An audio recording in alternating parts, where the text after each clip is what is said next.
രാജ്യത്തെ മത്സര പരീക്ഷകളിലെ പേപ്പർ ചോർച്ചയും കോപ്പിയടിയും പൂർണ്ണമായും അവസാനിപ്പിക്കാൻ ലക്ഷ്യമിട്ട് കേന്ദ്ര സർക്കാർ രാജ്യസഭയിൽ അവതരിപ്പിച്ച public examination prevention of unfair means ഭേദഗതി ബില്ലിന് ശക്തമായ പിന്തുണയുമായി ഭാരതീയ ജനതാ പാർട്ടി രാജ്യസഭാ എം പി രാഘവ് ചദ്ദ രംഗത്ത്.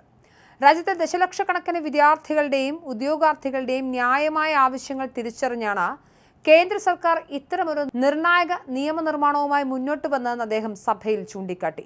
ഈ വിഷയത്തിൽ പ്രധാനമന്ത്രി നരേന്ദ്രമോദി വെറുമൊരു ഭരണത്തലവനായി മാത്രമല്ല, മറിച്ച് രാജ്യത്തെ യുവതലമുറയുടെയും വിദ്യാർത്ഥികളുടെയും യഥാർത്ഥ രക്ഷകർത്താവായാണ് പ്രതികരിച്ചതെന്നും പ്രവർത്തിച്ചതെന്നും അദ്ദേഹം പാർലമെന്റിൽ പറഞ്ഞു. താൻ മുൻപ് പ്രതിപക്ഷ ബെഞ്ചുകളിൽ ഇരുന്നിട്ടുള്ള വ്യക്തിയാണെങ്കിലും ഇപ്പോൾ ഭരണപക്ഷ ബെഞ്ചുകളിലെ ഉത്തരവാദിത്തപ്പെട്ട അംഗമെന്ന നിലയിൽ സിസ്റ്റത്തിലെ പോരായ്മകൾ പരിഹരിച്ച് കൃത്യമായ തടസ്സമില്ലാത്ത പരിഹാരങ്ങൾ കണ്ടെത്തേണ്ട വലിയ ചുമതല തനിക്കുണ്ടെന്നും അദ്ദേഹം ചർച്ചകൾക്ക് മറുപടിയായി വ്യക്തമാക്കി.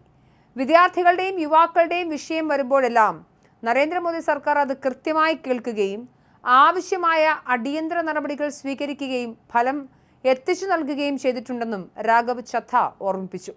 പരീക്ഷാ പേപ്പർ ചോർച്ച പോലെയുള്ള വലിയ കുറ്റകൃത്യങ്ങൾ കേവലം മാധ്യമങ്ങളിലൂടെയുള്ള പ്രസ്താവനകൾ കൊണ്ടോ ബഹളങ്ങൾ കൊണ്ടോ മാത്രം പരിഹരിക്കാൻ കഴിയില്ലെന്നും അതിന് സ്ഥാപനപരമായ കൃത്യമായ നിയമപരിഹാരങ്ങളാണ് ആവശ്യമെന്നും അദ്ദേഹം സഭയിൽ ഊന്നിപ്പറഞ്ഞു. ക്യാൻസർ പോലെയുള്ള മാരക രോഗങ്ങളെ കേവലം ക്രോസിൻ ഗുളികകൾ കൊണ്ട് ചികിത്സിച്ച് മാറ്റാൻ കഴിയില്ലെന്നും അതുപോലെ മാധ്യമങ്ങളിലെ ശബ്ദരേഖകൾ കൊണ്ട് പരീക്ഷാ തട്ടിപ്പുകളെ വേരോടെ പിഴുതെറിയാൻ കഴിയില്ലെന്നും അദ്ദേഹം വികാരഭരിതനായി സഭയിൽ ഓർമ്മിപ്പിച്ചു. പരീക്ഷാ തട്ടിപ്പുകളിൽ രോഷാകുലരായ ഉദ്യോഗാർത്ഥികളുടെ അമർഷം തികച്ചും ന്യായമാണ്. കോട്ട, ചണ്ഡീഗഡ്, ജയ്പൂർ, ഡൽഹി, പാട്ന തുടങ്ങിയ വലിയ കോച്ചിംഗ് കേന്ദ്രങ്ങളിലേക്ക് തങ്ങളുടെ മക്കളെ അയക്കുന്ന സാധാരണക്കാരായ മാതാപിതാക്കളുടെ വലിയ ത്യാഗങ്ങളെക്കുറിച്ച് രാഘവ് ചദ്ദ സഭയിൽ വാചാലനായി.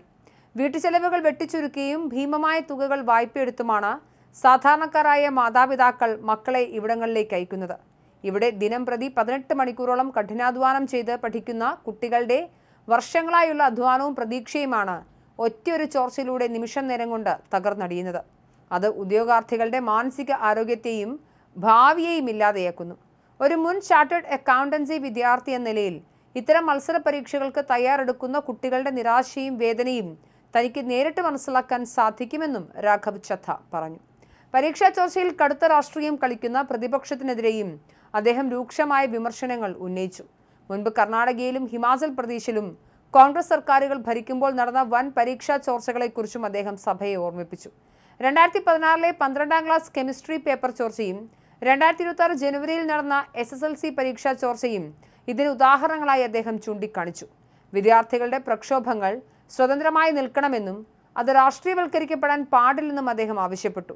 സമരം ചെയ്യാനും ചോദ്യങ്ങൾ ചോദിക്കാനും ആവശ്യങ്ങൾ ഉന്നയിക്കാനും സമാധാനപരമായി മാർച്ച് നടത്താനുമുള്ള ഭരണഘടനാപരമായ അവകാശം വിദ്യാർത്ഥികൾക്കുണ്ട്. എന്നാൽ വിദ്യാർത്ഥികളുടെ സമരം കേവലം വിദ്യാർത്ഥികളുടെ സമരമായി തന്നെ നിലനിൽക്കണം. അതിനെ ഏതെങ്കിലും ഒരു രാഷ്ട്രീയ പാർട്ടിയുടെ റാലിയോ നേട്ടമോ ആക്കി മാറ്റാൻ അനുവദിക്കരുതെന്നും അദ്ദേഹം സഭയിൽ പറഞ്ഞു. അതോടൊപ്പം പഞ്ചാബ് സർക്കാരിന്റെ കീഴിൽ നടക്കുന്ന പരീക്ഷാ തട്ടിപ്പുകളെക്കുറിച്ചും സഭയിൽ ശക്തമായ വിമർശനം ഉന്നയിച്ചു.